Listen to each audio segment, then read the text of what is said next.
Aviões russos no céu da Estônia, submarinos perto das costas britânicas, drones sobre a Polônia. Isso não é um exercício nem uma coincidência. É uma pressão sistemática sobre a OTAN que acontece todos os dias e a aparição da primeira-dama dos Estados Unidos diante da imprensa. Neste vídeo, duas histórias reais de abril de 2026, uma operação secreta de submarinos russos perto dos cabos britânicos. Uma onda de violações do espaço aéreo por toda a Europa Oriental. E de repente, sem consultar o marido, Melania pediu inesperadamente um julgamento público no caso Epstein. O que Moscou está tentando alcançar e onde está a linha que a OTAN não permitirá que ela ultrapasse?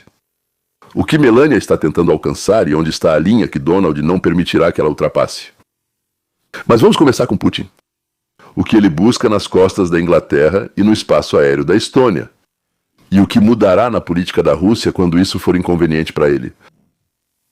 O que mudará o fantasma no céu e a sombra debaixo d'água.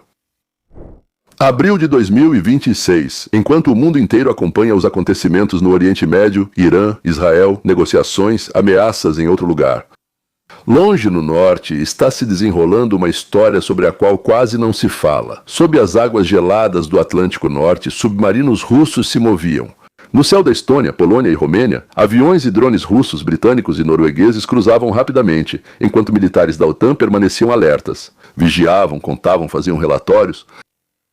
Hoje vou contar duas histórias para vocês. Elas são diferentes. Uma se passa no céu, a outra em um lugar completamente diferente, na Casa Branca. Mas o ponto principal é o seguinte. A Rússia testa a OTAN de forma sistemática, ousada e calculada. Mas o que Melania faz, nós não sabemos. Então vamos começar pelo ar. O céu. De 2022 a 2024, aviões e drones russos violaram o espaço aéreo dos países da OTAN de 4 a 6 vezes por ano. Isso era visto como um pano de fundo desagradável, mas controlável, da guerra na Ucrânia, mero acaso e custo colateral. Mas então chegou o dia 25, 18 violações confirmadas em um ano, 3 vezes mais do que em 2024. Mais da metade dos incidentes em um ano durante 4 anos de guerra. Isso já não é mais coincidência, isso é política. 11 de setembro de 2025, lembrem-se dessa data, mais de 24 drones russos entraram no espaço aéreo da Polônia. 7 horas, caças F-16 poloneses e F-35 holandeses os interceptaram, 4 foram abatidos. As baterias Patriot alemãs em solo polonês entraram em prontidão de combate. Alguns dias depois foi a vez da Romênia. O drone kamikaze Geran 2 de fabricação iraniana sobrevoou o espaço aéreo romeno por quase 1 hora. 2 F-16 o acompanharam até que ele mesmo se retirou. E finalmente a Estônia. 3 caças russos MiG-31 entraram no espaço aéreo estoniano por 12 minutos. Pode parecer pouco, mas 12 minutos é muito tempo, sem aviso, sem desculpas. Pela primeira vez na história da aliança, a Estônia acionou o artigo 4, o mecanismo de consultas de emergência da OTAN. Isso acontece antes do artigo 5. O que a Rússia quer alcançar? Primeiro, inteligência. Cada voo fornece dados. Quão rápido a OTAN reage, quais sistemas de detecção são usados, onde estão os pontos fracos. Em segundo lugar, cansaço. Cada interceptação custa dinheiro, combustível, nervos. Isso é exaustivo. Em terceiro lugar, testar a determinação. Se ninguém derruba, então pode continuar. Se pode continuar no céu, pode tentar também debaixo d'água, por exemplo. A OTAN lançou a Operação Sentinela do Oriente. Os taifuns britânicos já estão voando sobre a Polônia. Trump declarou publicamente que os países da OTAN são obrigados a abater aviões russos que violem seu espaço aéreo. O Kremlin chamou essa declaração de irresponsável. Bem, agora vamos para debaixo d'água. No dia 9 de abril de 2026, ou seja, literalmente ontem, o ministro da Defesa do Reino Unido, ele contou que algumas semanas atrás, militares britânicos detectaram um submarino de ataque russo em águas internacionais ao norte do Reino Unido. Pode parecer que um submarino em mar aberto é algo legal, mas os britânicos sentiram que havia algo errado. Eles estabeleceram vigilância 24 horas por dia. Logo ficou claro que o submarino era uma isca. Enquanto distraía, outros 2 navios operavam nas mesmas águas, também fazendo parte da carga. GUG é a Direção Principal de Pesquisas em Águas Profundas. É uma estrutura especial da Marinha Russa. Eles respondem diretamente ao ministro da Defesa e ao presidente. Ela é especialista em cabos submarinos. Dutos, infraestrutura, tudo o que está no fundo do oceano. Em tempos de paz, é cartografia e reconhecimento. Em tempos de guerra, é sabotagem. Os navios do GUG transportam mini-submarinos a bordo, silenciosos, com rastros magnéticos mínimos. Eles podem descer a profundidades consideráveis. E eles podem instalar dispositivos de escuta nos cabos, ou prepará-los para destruição. Killy afirmou: a operação ocorreu aproveitando a crise no Oriente Médio como cobertura. Putin esperava que o Ocidente estivesse olhando para o outro lado. Bem, dessa vez não deu certo. Talvez em outra situação tenha dado, sobre o que não sabemos, mas talvez tenha acontecido. A fragata St. Albans, o navio tanque de apoio, helicópteros Merlin, aviões P-8 com boias hidroacústicas, tudo isso acompanhava a Rússia, os navios russos. A Noruega também participou. O submarino acabou voltando para a Rússia. Os navios da GUG, eles ainda ficaram na área por um tempo, mas depois também foram embora. Paralelamente, de 29 de março a 7 de abril, a Marinha Real concluiu uma operação de 10 dias no Canal da Mancha e no Mar do Norte. Ou seja, HMS Somerset, HMS Mercy, helicópteros Wildcat, eles escoltaram a fragata russa, navios de desembarque, o submarino classe Kilo Krasnodar que passou pelo estreito. Nos últimos 2 anos, a atividade dos navios de guerra russos em águas britânicas aumentou em 30%. O que eles estão procurando? Eles estão procurando cabos submarinos. Por eles passa mais de 99% do tráfego mundial de internet e das chamadas internacionais. Cortar significa isolar, nem bombas nem mísseis. Silenciosa nas profundezas, a Rússia não declara guerra, apenas se move pelo céu e sob a água. Deixam ela entrar. A questão não é o que a Rússia faz. A questão é onde está a linha que a OTAN não permitirá que seja ultrapassada. E se essa linha existe de fato?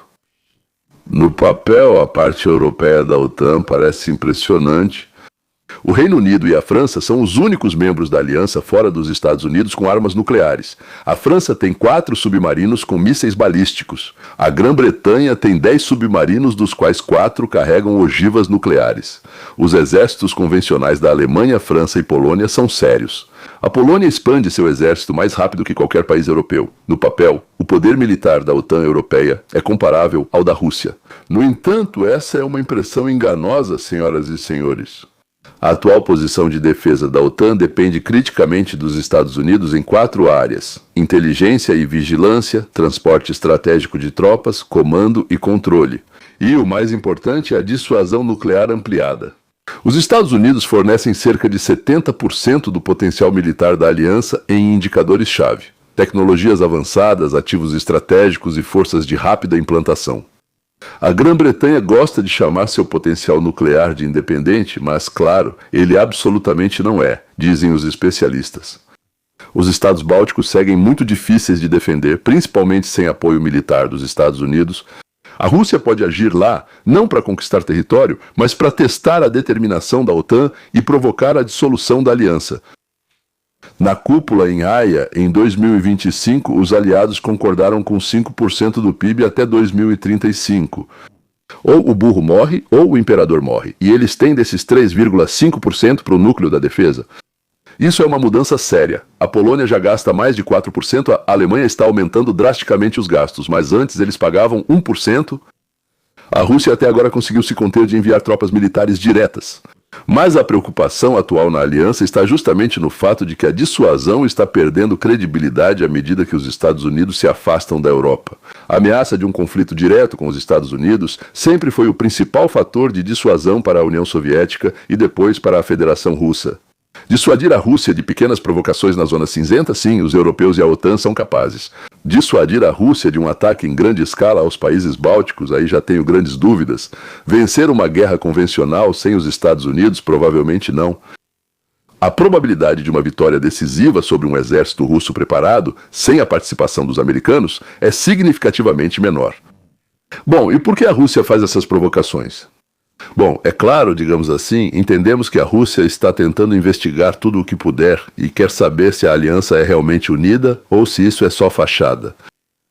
A Alemanha vai aguentar a pressão? A Estônia vai recuar? Todos os 32 países vão aceitar arriscar uma guerra por causa de um país pequeno e não muito importante? Cada incidente sem uma resposta firme é um sinal para Moscou. E se a gente for um pouco mais longe, cada interceptação custa dinheiro, combustível, pessoal e nervos para a OTAN? Se a Rússia provoca ao mesmo tempo no Báltico, na Polônia, na Romênia e debaixo d'água perto da Grã-Bretanha, isso faz com que a aliança disperse recursos e reaja o tempo todo, em vez de agir de forma produtiva. Ou seja, a Rússia dita o ritmo. Se violar o espaço aéreo com frequência suficiente, isso deixa de ser um escândalo. Vira rotina. E o que virou rotina? Bem, isso já não é mais uma linha vermelha. A Rússia vai aos poucos deslocando a fronteira do que é aceitável, sem declarar guerra. A Rússia provavelmente não quer lutar diretamente com a OTAN, mas quer aquilo que uma guerra com a OTAN poderia trazer sem a própria guerra. A Rússia realmente quer uma esfera de influência, estados tampão, entre ela e o Ocidente, garantias de que Ucrânia, Geórgia e Moldávia nunca entrarão na OTAN. Reconhecimento do direito de veto da Rússia sobre a segurança no espaço pós-soviético, basicamente uma Yalta II, uma nova divisão da Europa. A OTAN está no caminho justamente porque sua existência e expansão destroem essa esfera de influência. A Rússia viu o que aconteceu na Ucrânia. Mesmo sem a OTAN, já são 4 anos de guerra, centenas de milhares de perdas, economia sob sanções, isolamento tecnológico. Uma guerra contra a aliança inteira é outro nível. O PIB combinado da OTAN é 20 vezes maior que o da Rússia. Uma guerra convencional é uma derrota para Moscou. Opções nucleares significam destruição mútua, não atingem nenhum objetivo racional. Então, por que provocar? Porque existe um espaço entre a paz e a guerra. E é nesse espaço que a Rússia se sente confortável. Violações do espaço aéreo, submarinos, sabotagens, ataques à infraestrutura, ataques cibernéticos. Tudo isso exerce pressão, mas não ultrapassa o limite. O objetivo é forçar a OTAN a negociar. Mostrar que podemos tornar as coisas muito desagradáveis para vocês, sem iniciar uma guerra. Ou seja, é melhor negociar nos nossos termos. A guerra é o último recurso, não o primeiro. Mas quanto mais tempo as provocações continuam sem resposta, maior o risco de que alguém em Moscou decida que chegou a hora. E o que estão perguntando? O que acontecerá se Putin deixar o poder? Bem, as negociações sobre a Ucrânia se tornarão mais fáceis. O sucessor não terá um envolvimento pessoal na guerra, como Putin tem. Talvez o conflito seja congelado, a retórica suavize e algumas sanções sejam retiradas em troca de gestos. A Rússia não devolverá a Crimeia, não abrirá mão das armas nucleares e não entrará na OTAN. Não vai se tornar uma democracia liberal em 5 anos. O reflexo imperial vai além de uma pessoa só. Depois de Stalin veio Khrushchev. Houve um degelo, mas a Guerra Fria continuou. Depois de Brezhnev, alguns anos depois, veio Gorbachev e o sistema desmoronou. Mas isso levou décadas e foi uma coincidência única de personalidade, momento e circunstâncias. A saída de Putin é uma condição necessária, mas não suficiente. A Rússia só muda sob pressão. A Rússia só muda sob pressão externa ou interna. Nunca voluntariamente, às vezes. Não, nunca voluntariamente, nunca gradualmente, sempre através de uma crise, muitas vezes através de uma catástrofe. As reformas de cima acontecem quando a elite entende que, se não mudarem alguma coisa, vão perder tudo. A combinação mais realista de mudanças é uma guerra prolongada, mais pressão econômica, mais divisão das elites. Não é uma das três, mas todas juntas ao mesmo tempo. Só assim o sistema pode rachar. E quando? Bem, em algum momento isso vai acontecer, porque todos os impérios desaparecem, todos desmoronam. Mas quando isso vai acontecer com a Rússia, nós não sabemos. Agora vamos para Melania e Epstein. O que foi isso? Em 9 de abril de 1926, a primeira-dama dos Estados Unidos da América apareceu diante das câmeras no salão principal da Casa Branca e disse algo que ninguém havia perguntado a ela. Não havia nenhum escândalo nas manchetes, nenhuma investigação jornalística na véspera, nenhuma pergunta da imprensa. Ela simplesmente não aceitava perguntas. Ela simplesmente apareceu e declarou para o mundo inteiro: "Eu não tenho nenhuma relação com Jeffrey Epstein." Por quê? O que aconteceu com ela de repente? Essa é a questão. É exatamente isso que vamos responder hoje. Então, o que realmente aconteceu? Vamos aos fatos. 9 de abril, depois do meio-dia. Melania Trump aparece no Grand Foyer da Casa Branca. O local não foi escolhido por acaso. Foi aqui que seu marido, há uma semana, falou à nação sobre a guerra com o Irã. Ela fala por 6 minutos sem teleprompter. Sem perguntas. Nem os assessores mais próximos sabiam o que ela diria. O que ela disse? Cita o texto oficial da Casa Branca. Eu nunca fui amiga de Epstein. Epstein não me apresentou a Donald Trump. Eu não fui vítima de Epstein. Eu nunca voei no avião dele. Eu nunca visitei a ilha dele. Agora sobre o e-mail. Sem dúvida, em 2026, o Ministério da Justiça publicou parte dos arquivos de Epstein. Entre eles havia uma carta de Melania para Ghislaine Maxwell. Essa é a cúmplice de Epstein, condenada por tráfico de pessoas. A carta está assinada. Com amor, Melania. Maxwell respondeu, Sweet Pea, tipo docinho? Certo. Brincam um com o outro. Ah, você é o meu docinho. Melania explicou. Foi apenas uma conversa casual, nada mais. E finalmente o desfecho inesperado da declaração. Ela pediu ao Congresso que realizasse audiências públicas, onde as vítimas de Epstein pudessem testemunhar sob juramento. Isso é um fato. E agora vamos tentar. Bem, vamos à análise. Por que agora? A primeira pergunta que todos fizeram da CNN à Fox. Por que agora? O que aconteceu? Não houve nenhum novo escândalo. Os arquivos de Epstein saíram ainda em janeiro. O nome da Melania é mencionado lá, mas sem acusações. Ela não aparece em nenhum documento judicial, nem nos depoimentos das vítimas. O que aconteceu? Primeira versão, a jurídica. O jornalista Michael Wolff escreveu sobre as ligações de Melania com Epstein. Seus advogados exigiram retratação. Wolff recusou e foi o primeiro a processá-la, alegando que ela está tentando intimidá-lo com a ameaça de um processo de $1 bilhão. O caso está na justiça. Uma declaração pública diante das câmeras, feita na Casa Branca, é um registro oficial para o processo judicial, para constar nos autos, como dizem os advogados americanos. Talvez. A segunda é pessoal. Melania Trump é uma pessoa de personalidade forte e decisões independentes. Ela passou anos vendo fotos e histórias falsas circularem nas redes sociais. E em algum momento ela decidiu, basta. Seu conselheiro disse claramente, se ela não se defender, quem vai fazer isso? Mais uma vez, só Deus sabe. Mas a terceira versão é estratégica. O caso Epstein ainda não foi encerrado. O Congresso está pressionando o Ministério da Justiça. Bondi, ex-procuradora-geral, recusou-se a comparecer à audiência sobre esse assunto. O tema vai voltar. Bondi não está, então isso vai voltar. E ao ficar do lado das vítimas e pedir audiências, Melania se protegeu politicamente. Agora ela não está mais do lado de quem silencia, ela está com as vítimas. Mas existe uma quarta versão, a mais interessante. Donald Trump soube da declaração da esposa pela imprensa. Veja só, a primeira-dama faz uma declaração da Casa Branca sobre um tema politicamente tóxico para o presidente e ele nem está sabendo. Isso não é deslize, é posição. Melania Trump é conhecida por agir de forma independente, inclusive em relação ao marido. Ela votou diferente do que ele queria. Ela aparecia em público quando achava necessário e sumia quando não queria. Ela é uma figura à parte. Ela é uma figura independente. O apelo dela para uma audiência no Congresso vai diretamente contra a posição da Casa Branca. Trump chamou o caso Epstein de farsa. Bom, de invenção, né? A equipe dele passou meses dizendo para seguir em frente, mas sua esposa foi às câmeras pedir que as vítimas possam falar sob juramento. Por quê?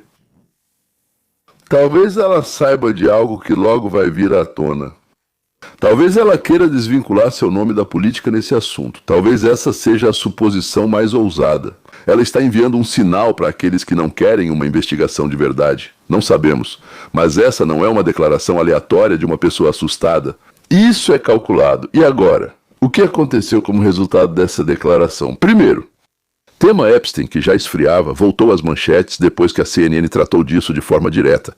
Ela trouxe o tema de volta ao espaço público, ao debate público. Segundo, democratas no Congresso apoiaram de imediato o pedido por audiências. O deputado Robert Garcia declarou, concordamos com a primeira-dama, que o Comitê de Supervisão marque uma audiência imediatamente. Os republicanos também não se opuseram publicamente. Terceiro, as vítimas sobreviventes de Epstein de repente criticaram essa declaração. Disseram que isso coloca o peso sobre as vítimas, que já demonstraram enorme coragem, em vez de exigir ações do FBI, do Departamento de Justiça e de outros órgãos. Quarto, O Ministério da Justiça, sob o novo procurador-geral interino Todd Blanche, declarou que o caso Epstein não deve fazer parte de nada dentro do Ministério. A investigação federal está praticamente parada. Aqui está a contradição. A primeira-dama exige audiências enquanto o marido da presidente bloqueia a investigação. Isso é uma ruptura pública de posições dentro de uma mesma família que está no poder. Bem, Melania não está no poder. Mas veja, Gennady, cada aparição dela causa alvoroço. Em conclusão, o que podemos dizer com certeza? Melania Trump não é vítima de Epstein. Oficialmente não há nenhuma acusação, nenhuma prova de envolvimento dela em crime. Simplesmente não existe nada disso. A declaração dela foi pessoal, independente, politicamente corajosa, justamente porque contrariava a posição da Casa Branca de onde ela falava. Mas isso levantou uma questão que não vai desaparecer. Quem mais estava ao lado de Epstein e sabia? Não foi a Melania, outros. O caso Epstein não é a história de uma só pessoa. É uma história sobre como poder, dinheiro e impunidade trabalham juntos. Sobre como as pessoas que deveriam proteger ficaram em silêncio. Sobre como o sistema protege os seus. Melania disse: deem às vítimas o seu dia no tribunal. Isso está certo. A questão é se haverá vontade suficiente em Washington para fazer isso. E eu ainda tenho uma quinta versão, que deixei para o final. Esse anúncio foi feito por acordo com Donald James Trump, que supostamente não vem dele. A história ainda não acabou, nem com Putin, nem com Melania. Com vocês esteve Leon Weinstein. Até a próxima.